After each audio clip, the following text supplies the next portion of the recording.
Why should you actually use custom audiences? Well, if we take a look at the targeting methods that are available within Facebook, you can see that there are 4 different ones. Let's get started with the interest targeting. The interest targeting is pretty broad, but it's really great if you're just starting out. You can basically target people who are interested in things that are related to you or your niche market or the products and services you're trying to sell. Then there are fans. It's still pretty broad targeting your fans, but it's a little bit more narrow and focused than targeting interests. So fans have already expressed some interest in your brand. They hit the like button.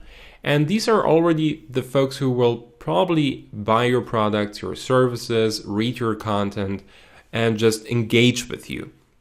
So if you're starting out, make sure to use the interest targeting to build up a fan base on Facebook, okay? Always focus on growing your fan base.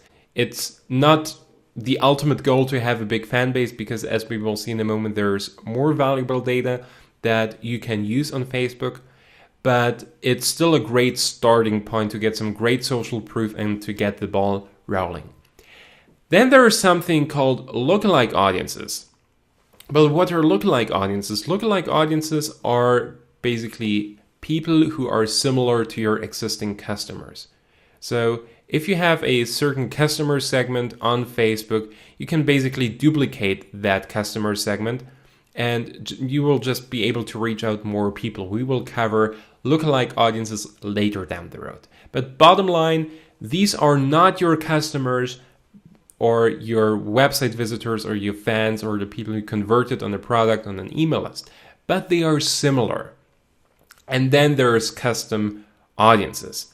So a custom audience is really super laser targeted. That's the most valuable data that you have available. As we've seen in the previous video, these can be email addresses, phone numbers, app user IDs, or just website visitors.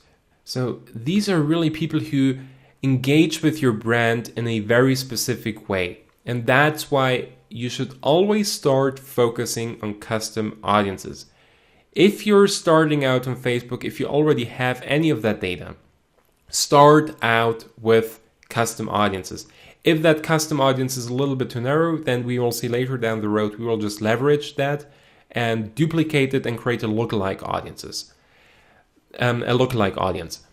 However, if you're just brand new on Facebook, start out with the interest targeting until you acquire a custom audience, okay? So again, this is something most people do not get. It's really important. That's why I just want to repeat that. Get started with the interest targeting on Facebook, build up a fan base. But at the same time, start acquiring a custom audience. Start getting email addresses. Make sure to have a retargeting pixel installed on your website. So as soon as you're getting website traffic, you can re-engage with these people on Facebook. And just upload the phone numbers of your users. If you have an app, make sure to connect with your app users on Facebook. There are lots of stats that you can take a look at, and as a matter of fact, custom audiences are the most valuable data you have available. So you should definitely focus on getting a big custom audience first, on generating a big custom audience, and if you have one already, make sure to use it. I'll show you how to do it, and also make sure to constantly expand it, because that data will be truly a big game changer for your business.